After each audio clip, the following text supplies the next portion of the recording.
Hello there and welcome to Professor Herman Manyora's channel. It's a Friday. I hope you had yourself a lovely week. Professor, how is this day for you? How was the week for you?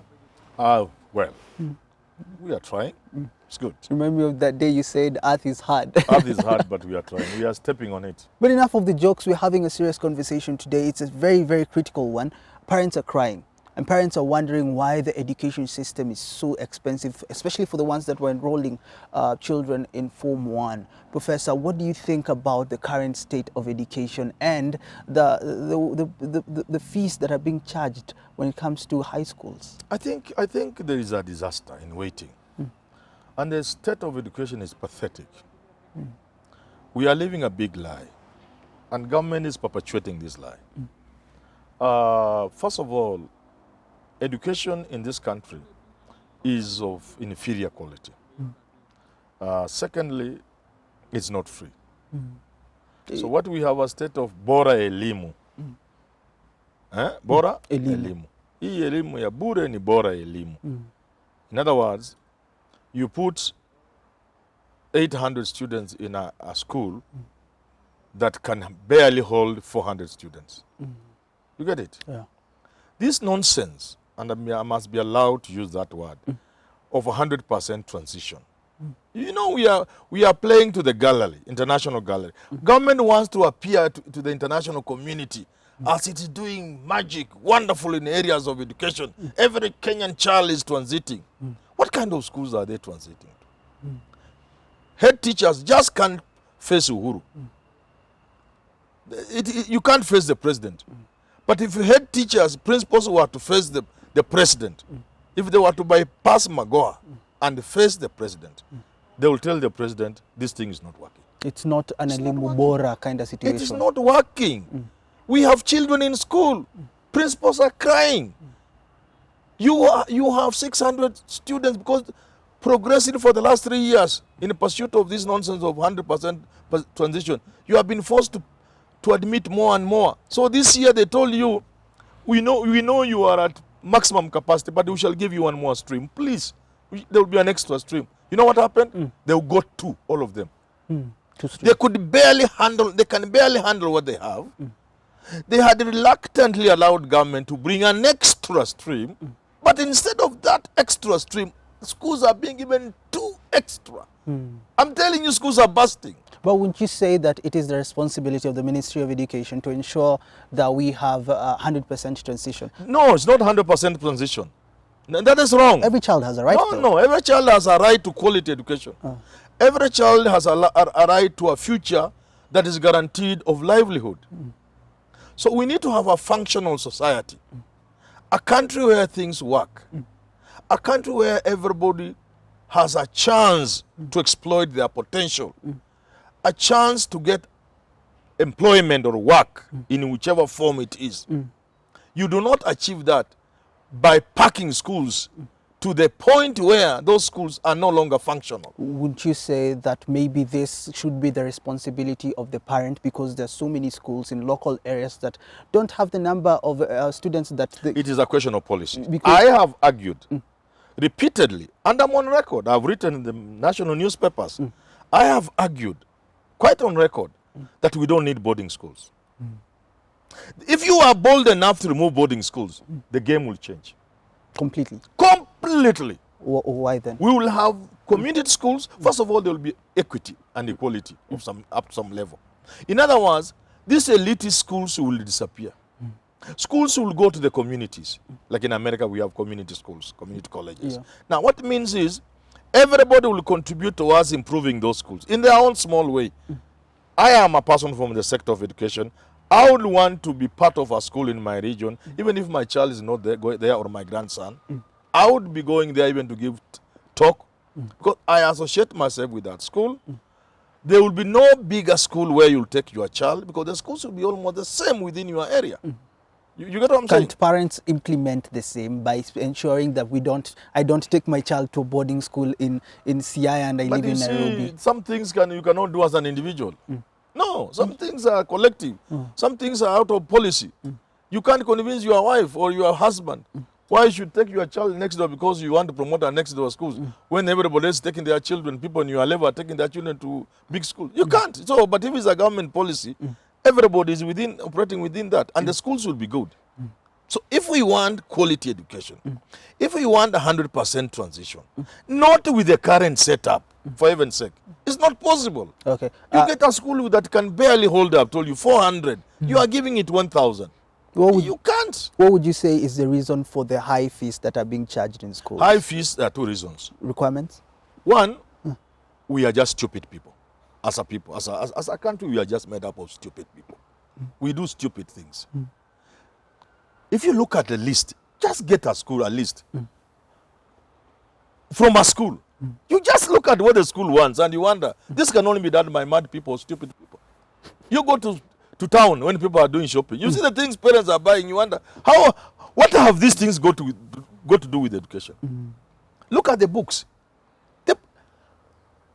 A kindergarten child, a class 1 or grade 1 child, you see how many books they carry? How many did you carry? About 12. You have a book for the first class textbook work. I encountered was in class 7. Yeah.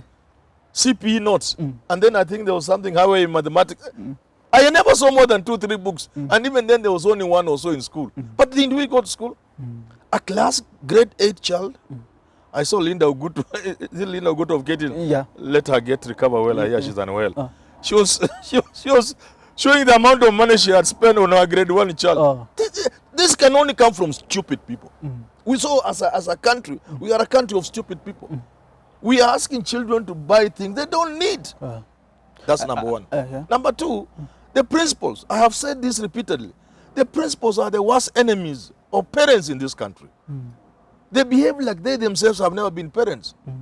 But it's because we live in a country where everybody wants to be rich.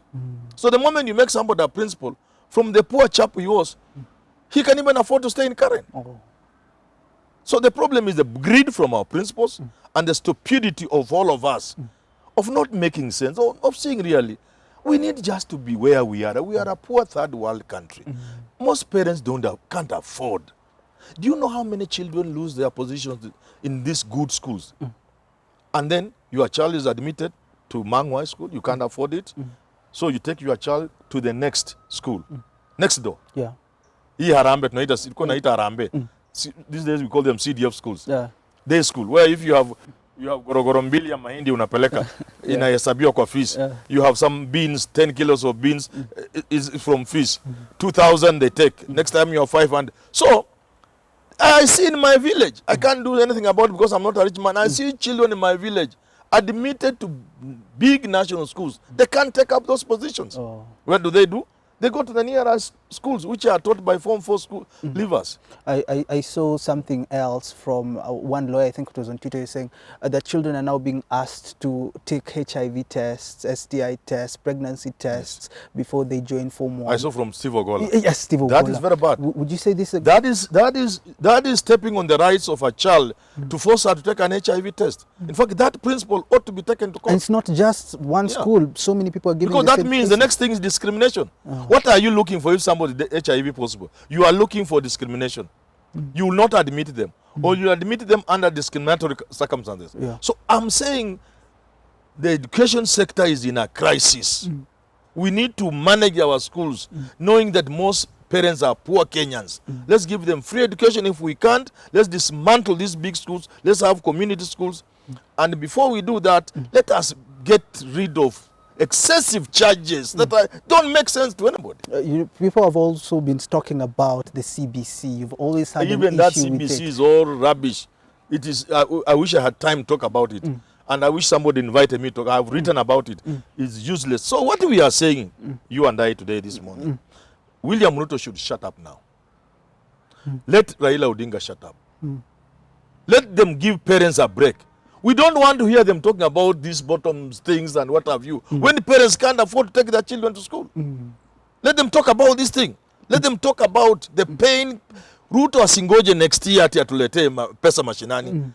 Let him tell us what you can do about our children who can't go to school now. Who are losing their places to reach children because they can't afford. As they shut up, what would you say you want to hear then from the Ministry of Education, from the President? The Ministry of Education has failed.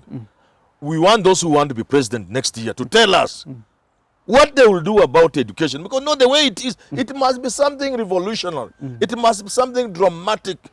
It can't be the normal thing. Kibaki came up with free education.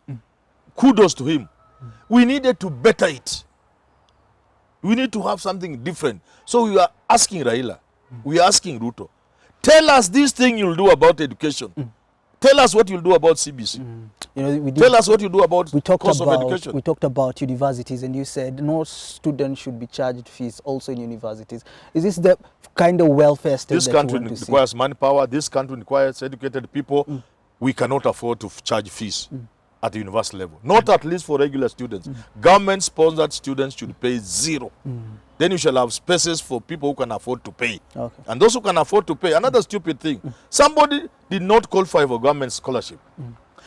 They go on their own as private students to university. Once they go there, you begin to make them share the little there is with government poor children. A poor child who has gotten a government scholarship to go to university is now forced to share the little money that is there for help. So you open up help, spreading it thin. These are the stupid things I'm talking about. If you can afford fees, you are not qualified through the government shortlisting. Now you can afford. Go the whole way. Do it yourself. Don't come again and compete for the little money there is under help with those who are government sponsored. So for you, it's a lot of things that need Either to you make happen. Manyora the minister in charge of education, or we continue suffering. let's just suffer. I don't know about your experience when it comes to taking children to school. What are some of the things that you have been required to do for them that you don't think should be possible? Leave a comment down below. And if you haven't subscribed yet, go ahead and do that. This has been Professor Herman Manyora's channel. We're speaking about education until we have these conversations. Again, I hope you will have yourself a lovely, lovely weekend. Thank you.